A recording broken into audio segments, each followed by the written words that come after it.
Hello everybody and welcome to Storm Reads, and it is your daily reading vlog.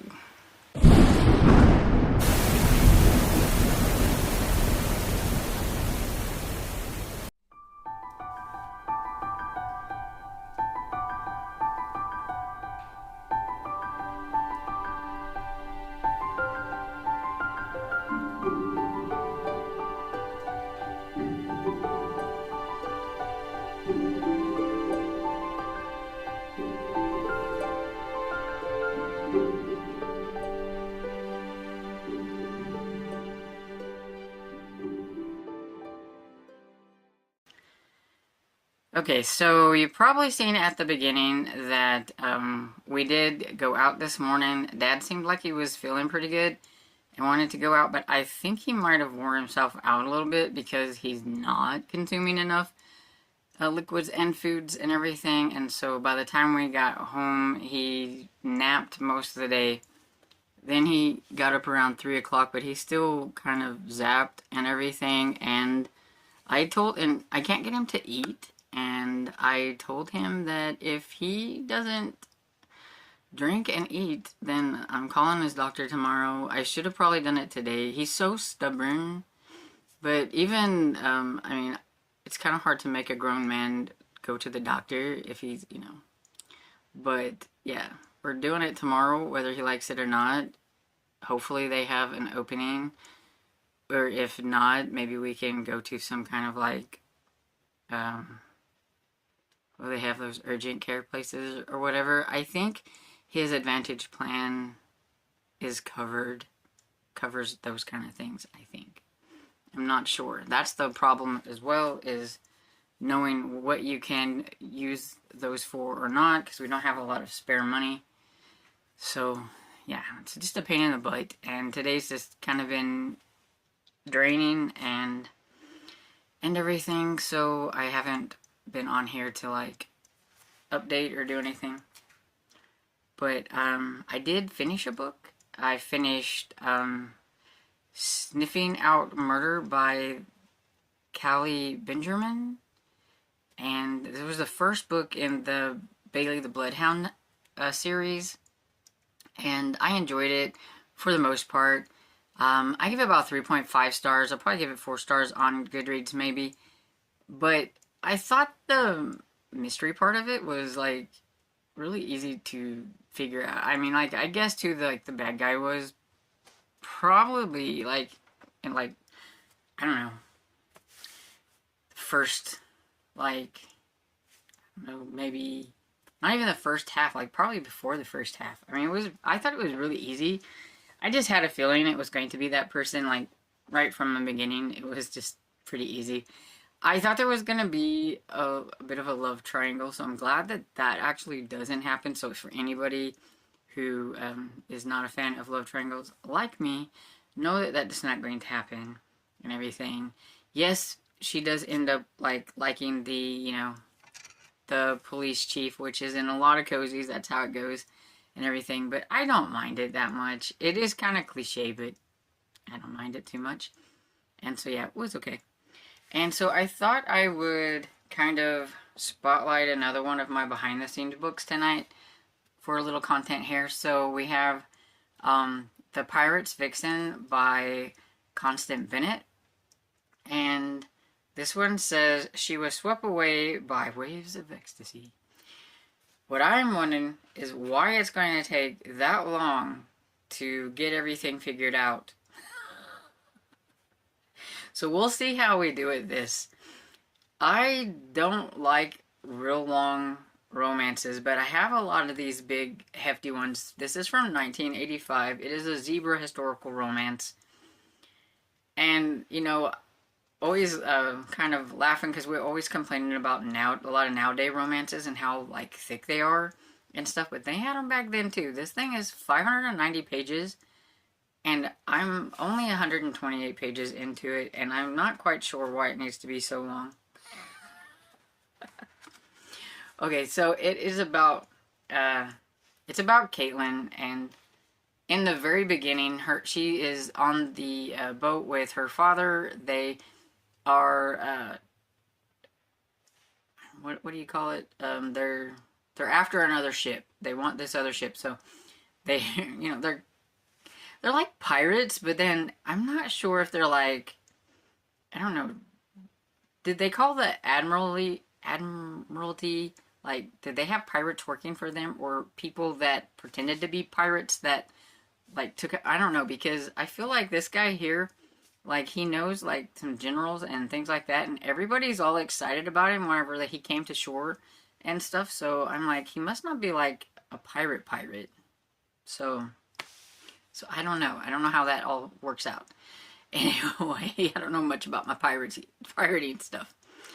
But so something happens during this conquest to try to take over the ship or whatever, and something happens to her father. He is in his ship, kind of watching from afar with like his spyglass or whatever, and he sees something happen. So he tells his people to, get over there really quick as possible to help him out. And he watches her from afar. She's a very good fighter and everything. He always thought he'd heard rumors that Captain O'Shea had a daughter and everything, but they've always been like these rumors and stuff because, of her reputation and things. And her father even made her go to, like, I think it was some kind of like a little bit of finishing school or whatever, so that she wasn't just, I don't know, a heathen, I guess. But then she came back to the ship and everything, so she knows how to act like a lady if she needs to. But she is now captaining now she is now Captain O'Shea instead of her father, and he has to deal with her and everything that's happened and what they're going to be doing. And then she has a plan because there's these Spanish ships, and she wants to advance on them, and she has a plan. She kind of knows what to do. They're going to be in this certain area. He thinks it's a pretty decent plan, that it could work, and so he's decided, they can team up together and do this. Well, about 90 pages into this, and he's very attracted to her, and you find out she was assaulted by some scum that her father had hired. Most of the people that he hired were always like friends, or he knew who they were, but he was down a couple people. He was in a port. He hired these two without really knowing a lot about them, and they ended up cornering her when she was like 14. They paid for it. They paid for it because she tells about it afterwards a little bit, and they paid for it. The things they do at sea and everything. But she's traumatized and everything, and she has sworn that no man is ever going to touch her ever again.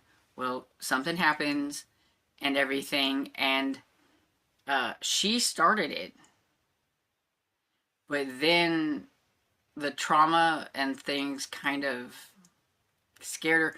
He didn't read the signals right, and so there was a little mishap between the two of them, and now she's very upset, and she doesn't want anything to do with him, and she doesn't want to see him, doesn't want anything, because she swore that no guy was ever going to, and stuff. And so after they take the ships and all that kind of stuff, and they do the thing, they are going to part ways. And so she has decided now that she is passing, like, she's not going to be a captain anymore. She's getting off at the port. She's going to go do her thing. She's not going to be at sea anymore.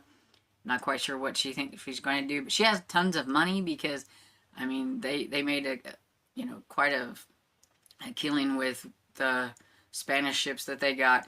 Everybody's all excited about them when they come to this port and everything, merchants are ready to see what they can buy, and I don't know, naval people, or some naval people are excited. I mean, just everybody's excited. That's why I'm like, I don't know if he's like a pirate for the Royal Navy. I don't know.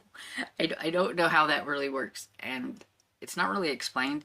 You just know that he captains a ship, and they took over, and they did it for the British. So that's why I'm like, I don't know how that works, because I don't really know that much about historical things like that and everything. Well, she left him a note about how she's going to, you know, leave, and they're never going to see each other again and all this stuff, and he's not very happy. So he's trying to find her. Their little French guy is like, you leave her alone, because he figured out that something happened and he's not happy. And he's like kind of her like little protector. But he's like, you won't find her here. So now he realizes that she's not on the ship, that she is in the port somewhere disguised. And so he's trying to find her and everything. He knows what happened, because she knows that it wasn't his fault. Everything that happened after she kind of got over the initial, it wasn't all his fault. She did start things. It wasn't his fault, but she doesn't want him to ever touch her again. He doesn't want anything to do with him. So I'm trying to figure out how this is supposed to be a romance. I don't know.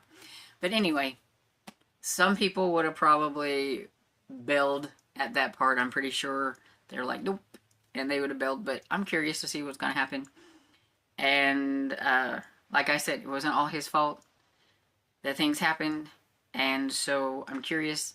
There are a couple of ratings and things on Goodreads. It has a fairly decent rating for the ratings that it has, which aren't very many. So I'm curious, but is he going to have to chase her all over the place for another 400 and some pages? I just don't see how this is going to work. But we're going to see. I can bail at any time. That doesn't mean I won't keep it, because look at that pretty cover. But I know that not all of these are going to be winners, but I am still curious about it enough to keep going. And I don't remember, did I say I am on chapter 9, which is page 129. And so yeah, so I just read like a little bit every night. If the chapter is really long, I try to find like a page break or whatever. So let's see, like, does this have a page break? Yeah, so like there's a page break on like 135. So tonight I might read to like page 135 and call it good. But I'm just kind of going a little bit at a time. And I'm still working on some of the other books as well. But I thought I would just highlight this one for tonight and let you kind of, you know, get a feel for what it's about and see if we make it through it or not. That'll be the big thing. This definitely is not getting finished this month. Unless it gets super good and all I want to do is read this, it's probably going to be bleeding into February. I already know that. And I'm okay with that. I usually don't like to roll over things, but if it's something like that, I don't mind. But anyway, so yeah, so that's kind of my day in a nutshell and everything. And look at that. I managed to not have anything to say and still be able to ramble on for 13 minutes. Might be able to cut it down a little bit if I cut some things out, but yeah. So I thought I was going to get on here and not have anything to say and see what happened. But anyway, so have you ever read this author? If you read historical romances that are older like this, I've never heard of Constance Bennett, so this is my first one from her. Let me know down in the comments, and I hope you enjoyed this video, and if you did, give it a thumbs up and subscribe, and I will see you all in the next video. Bye!